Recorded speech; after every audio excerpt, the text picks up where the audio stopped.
For regulation of tone and posture, postural reflexes are very important, and these are two type of postural reflexes, that is static postural reflexes and the statokinetic postural reflexes. So we have seen in the last lecture what are the static reflexes. Now we will see what are the statokinetic reflexes. Statokinetic reflexes are elicited by angular, that is rotatory, and a linear oscillatory, that is progressive stimuli to the labyrinthine receptors of vestibular apparatus.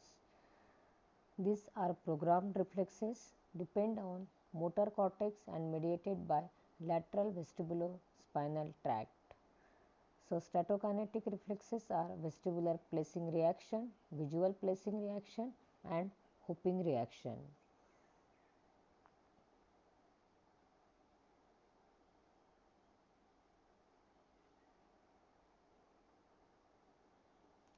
So placing reaction, you can see here, it is elicited by bringing the anterior aspect of tibia against edge of the table,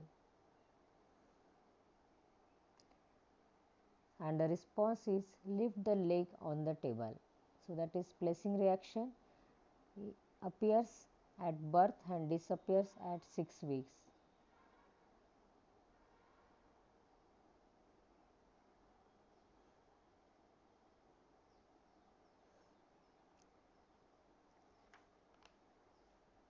So statokinetic reflexes, first one is a visual placing reaction. This reflex is evoked by linear acceleration through the stimulation of receptors in the utricles and the saculi. This reflex is an adaptive reaction that prepares the animal for appropriate support by the limb on surface contact. As soon as the foot comes in contact with any firm surface, the foot is reflexly placed on the surface and the leg muscles are adjusted so as to support the body. So for this visual placing reaction, stimulus is linear acceleration, response is foot placed on supporting surface in a position to support body. Receptors are utricals and saculi, and the integrating center is central nervous system, the cerebral cortex. Visual placing reaction. The placing response as described above can be initiated by visual cues as well as labeled as visual placing reaction. So many postural reflexes mediated by vestibular system can be stimulated by visual stimuli. Visual system is frequently compensate for lesions of the vestibular apparatus or its central pathway. So stimulus for visual placing reaction is visual cues, response foot place on supporting surface, receptor are eyes, and the integrating center is cerebral cortex. Third one is hooping reaction. Hooping reaction occurs in the form of hooping movements that keep the limb in position to support the body when a standing animal is pushed laterally. So placing and the hooping reactions like a long loop stretch reflex ensure that the body is not thrown off balance when tipped over its center of gravity. So stimulus for hooping reaction, lateral displacement while standing, response, hoops maintain the limb in position to support the body. Receptors are muscle spindles and integrating center cortex.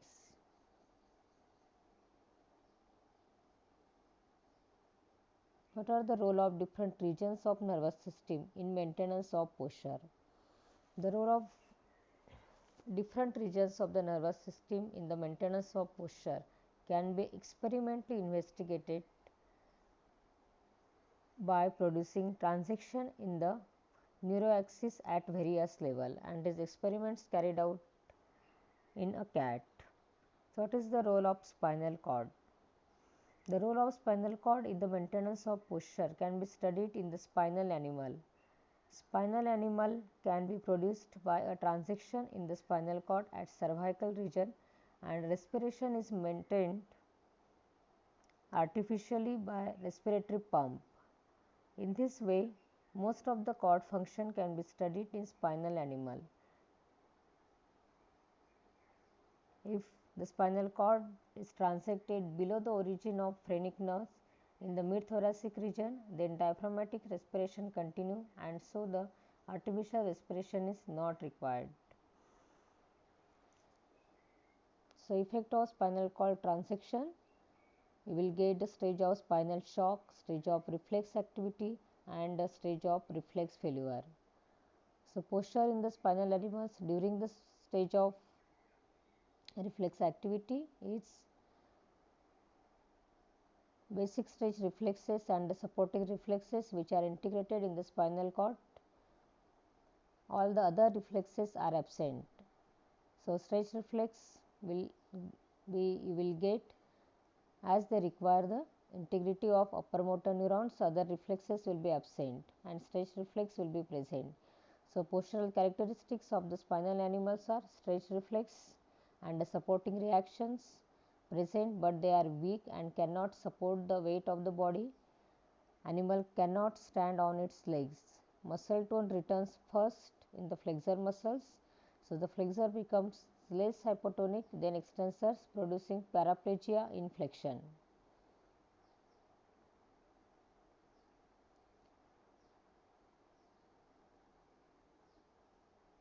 These local and segmental static postural reactions will be present.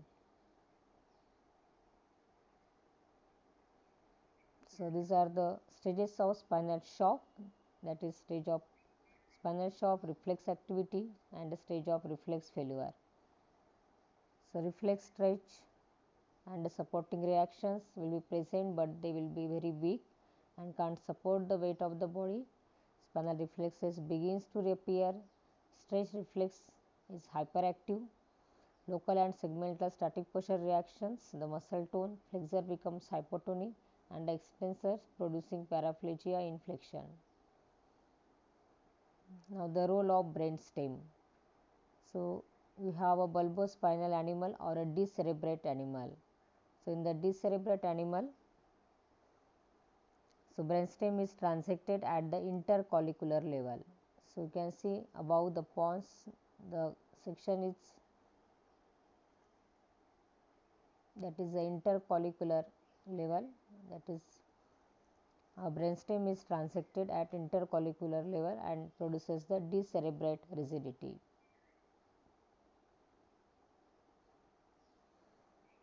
So, clinical features in the decerebrate rigidity, the postural reflexes,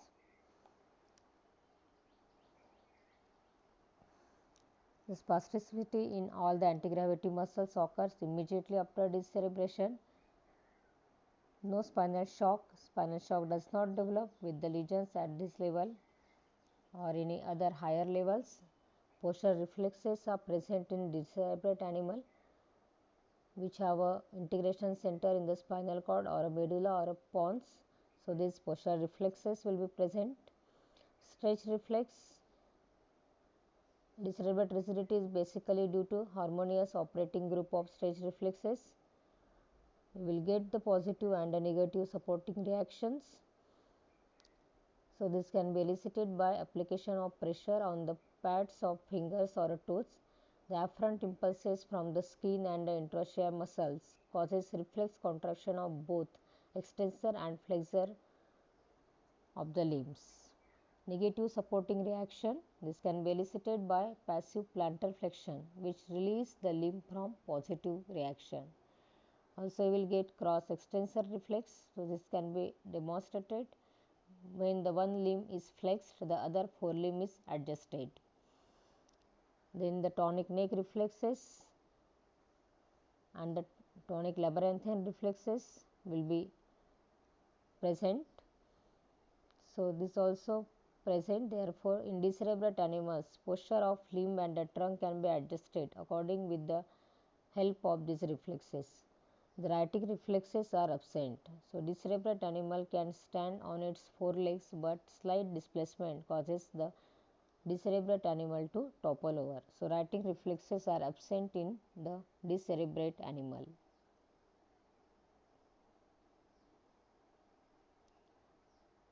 So, all postural reflexes will be present and righting reflexes will be Postural reflexes will be present and writing reflexes will be absent. There will be no spinal shock is there.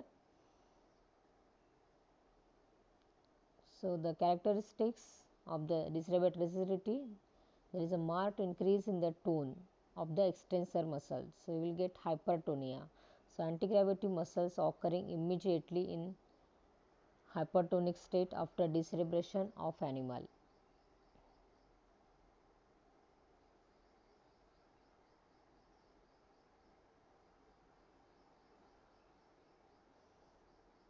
So you will get the features in the decerebrate animal.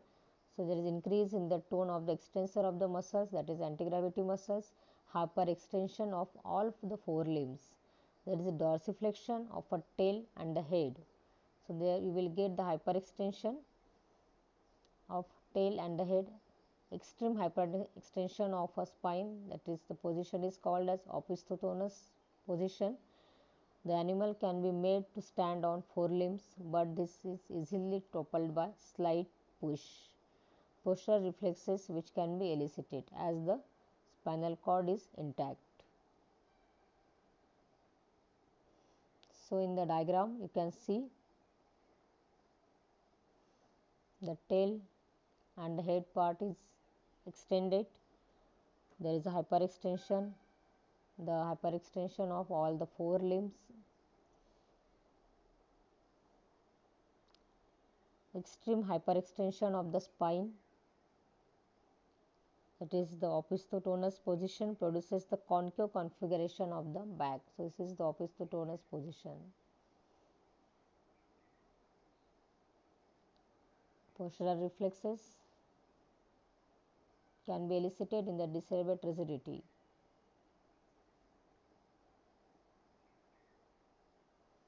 So what is the mechanism of decerebrate rigidity? So decerebrate rigidity is of two types, classical decerebrate rigidity and ischemic decerebrate rigidity. This classical decerebrate rigidity is first time performed or experiment done by the Sherrington in 1898. So classical decerebrate rigidity refers to the decerebrate rigidity which occurs following transition of brainstem at intercollicular level. It is produced by exaggerated stretch reflex due to increased activity of a gamma motor neuron.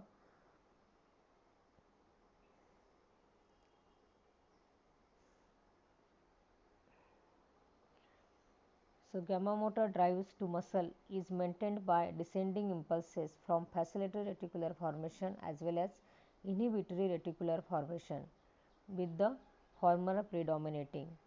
Inhibitory reticular formation or bulboreticular inhibitory arc has no intrinsic activity but is kept activated by descending supraspinal fibers, mostly from basal ganglia, cerebral cortex and the cerebellum.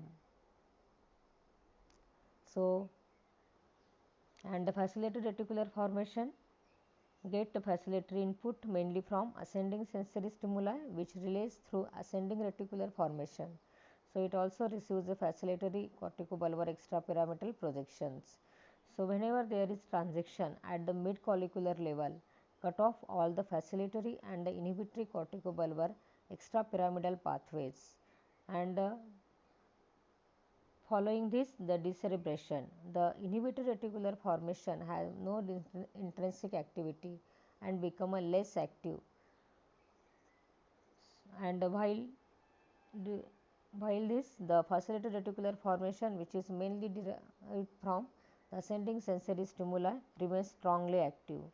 So resulting in a release of spinal gamma motor neurons from the descending inhibitory reticular formation, and continued effect of facilitatory reticular formation markedly increase the muscle spindle sensitivity to stretch, resulting in the rigidity of muscle. And this rigidity is lost by deafferentation.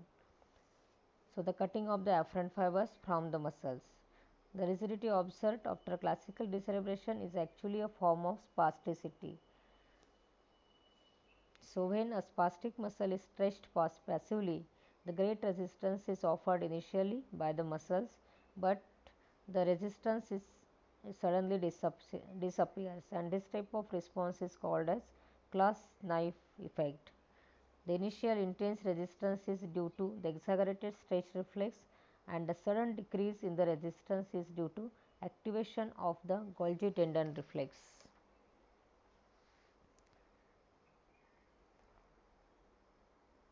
Now, what is ischemic decerebrate rigidity?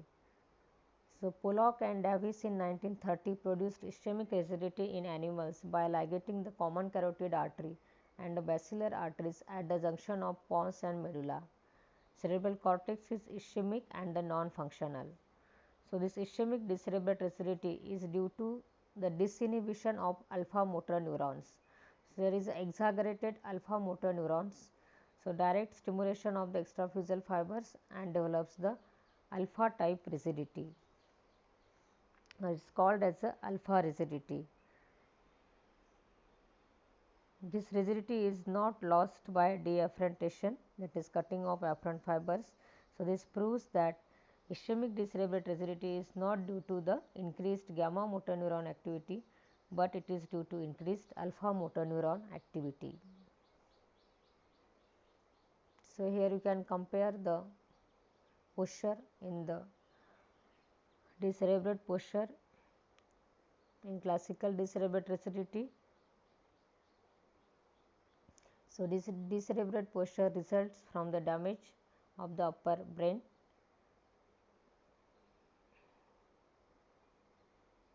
In this posture, the arms are abducted. You can see in the diagram, arms are abducted and extended with the wrist pronated and the fingers are flexed. The legs are stiffly extended with plantar flexion of the foot. So, you can see here the plantar flexion of the foot.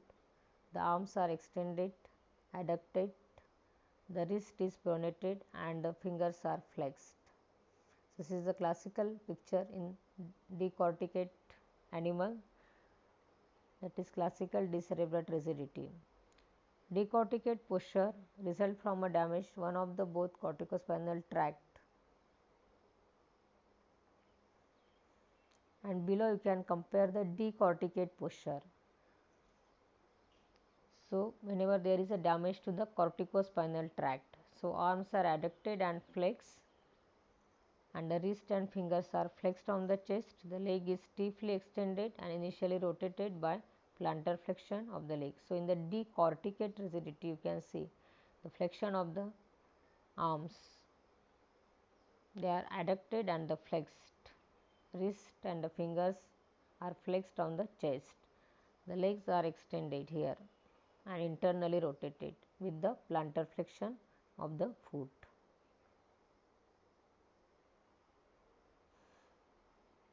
Now, you can differentiate the decerebrate rigidity, that is classical and the ischemic. So, in the classical type of rigidity, the transection of brain at brainstem between the superior and the inferior colliculi, whereas in the ischemic, the ligating both the common carotid arteries and the basilar artery at the junction of pons and medulla. The spasticity in the classical is clasp-knife effect, whereas the spasticity in the ischemic, that is the rigidity, and it is due to the alpha motor neuron rigidity. So, the spastic clasp-knife effect you will find in the classical form. There is increased activity of gamma motor neurons, hence called the gamma rigidity. In the ischemic type, increased activity of alpha motor neuron activity, hence called the alpha rigidity. The classical rigidity can be prevented by deafferentation, whereas ischemic cannot be abolished.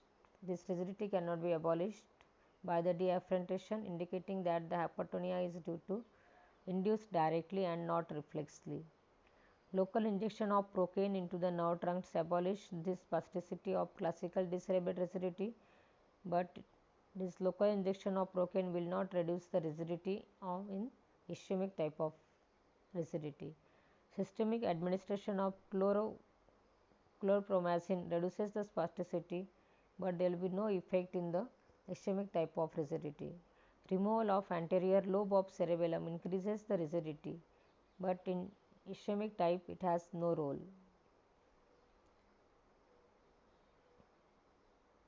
What is the role of midbrain in the regulation of posture? So, mesencephalic animals or high decerebrate animals you have to produce. So, you have to give a transaction at the superior border of midbrain. So, to produce the or to see the effect of midbrain, mesencephalic animals we have to make, that is a high decerebral animal. So, this the type of animal is one in whom the brain stem is transected at the rostral border of midbrain. So, you can see here at the rostral border of midbrain the brain stem is transected.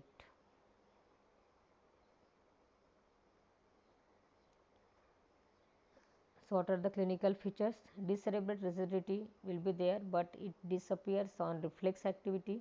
There will be no spinal shock. Animal can't only stand but also typical quadrupedal walking movements will be there. Writing reflexes will be present. Labyrinthine reflex will be present. Neck writing reflex, body on head writing reflex, body on body writing reflex, pupillary light reflex will be present in decorticate animal. So, there will be nystagmus is present, all these reflexes are present in this high decerebrate animal when the transaction has done at the rostral part of the midbrain.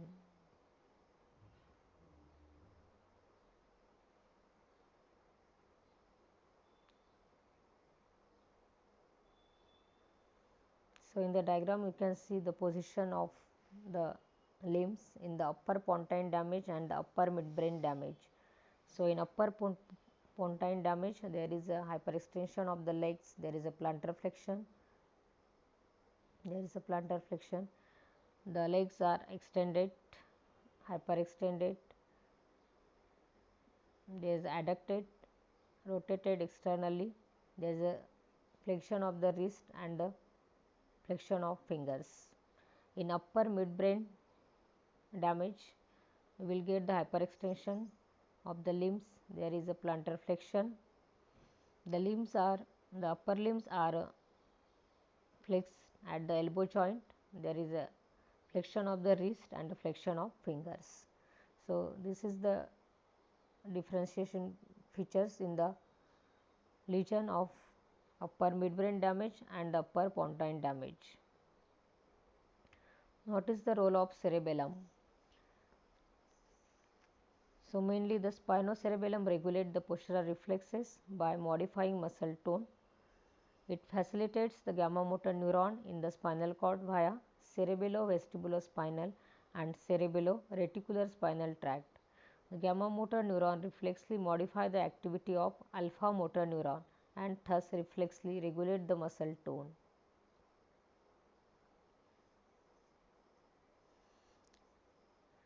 The cerebellum forms an important site of linkage of alpha gamma system and responsible for muscle tone.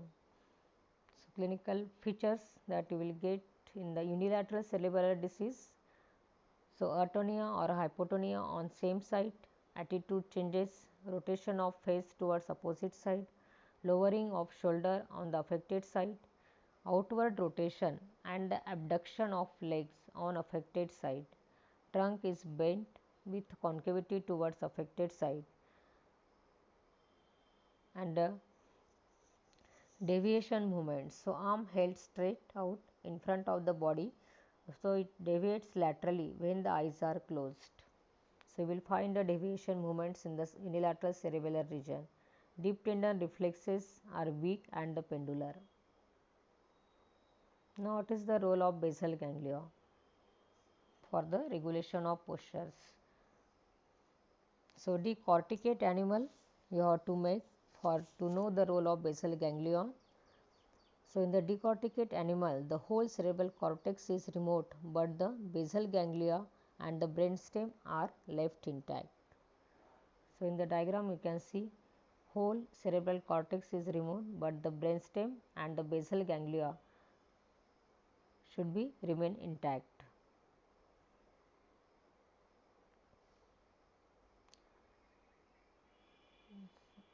So, in decorticate animal, The moderate rigidity will be there, less hypotonia as compared to decerebrate animals.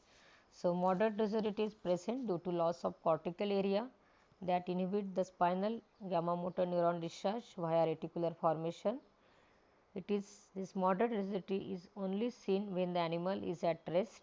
It commonly occurs on a hemiplegic site after hemorrhage or thrombosis in the internal capsule. Decorticate animal does not have such an intense hypertonia as in the decerebrate preparation. This is because the basal ganglia which is intact in decorticate animal activate the descending inhibitory reticular formation and thereby prevent hypertonia. So, less hypertonia will get as compared to decerebrate animal. So, typical posture in the decorticate animal, that is full extension of legs, arms lying across the chest with semiflexion at elbow, then the semipronation of forearm and the flexion of the wrist and the fingers. Neck reflexes and the writing reflexes are intact, hopping and placing reactions are absent.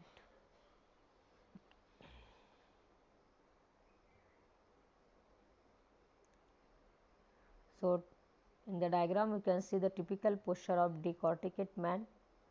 So, you can compare, this is decerebrate we have seen previously.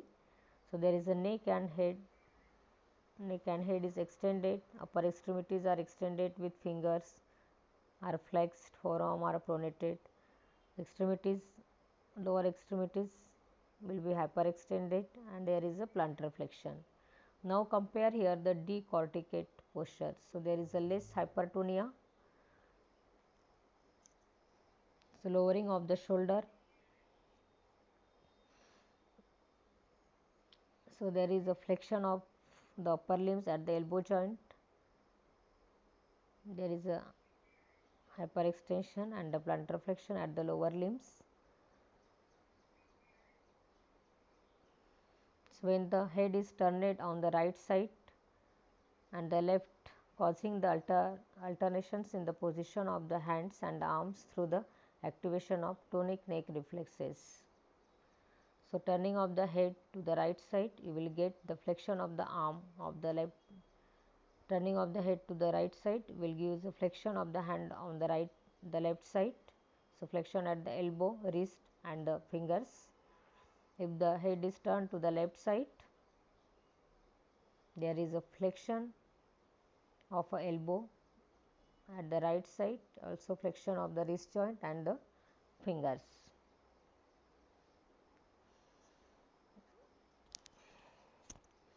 And other reactions like typical neck reflexes, writing reflexes, posture reflexes, hopping reaction and the placing reactions, they all are present in decorticate animal.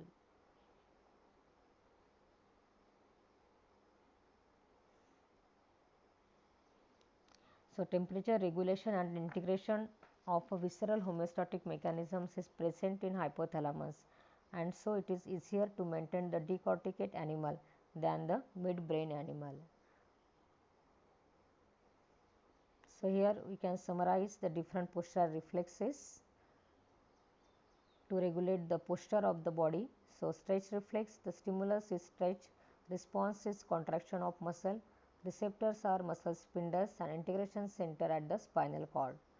Then positive supporting reaction, this is the stimulus is contact with sole or palms, response is foot extended to support the body, receptors are proprioceptors in distal flexors and integration center is a spinal cord.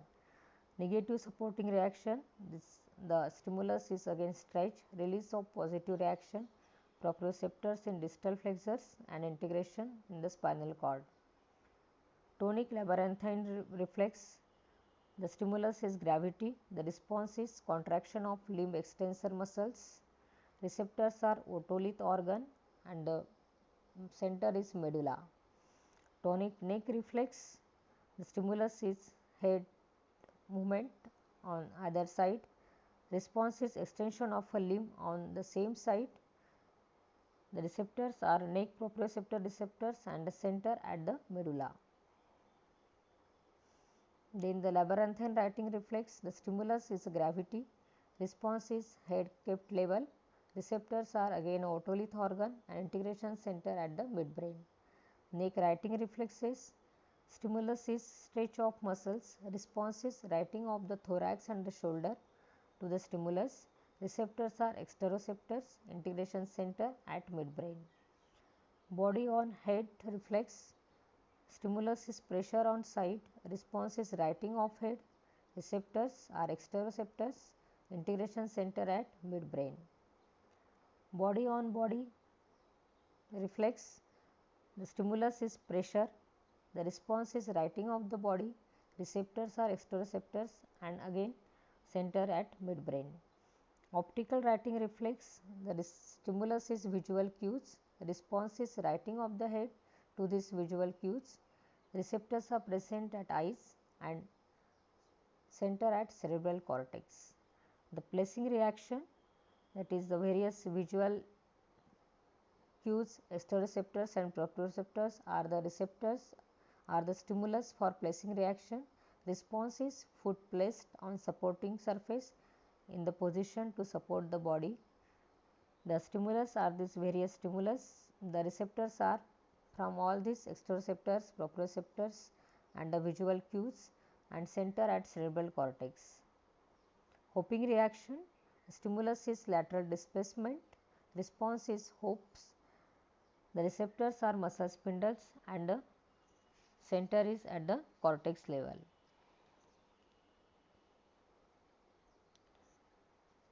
So, in this way all these postural reflexes are carried out at the different level of spinal cord to maintain the normal posture of the body.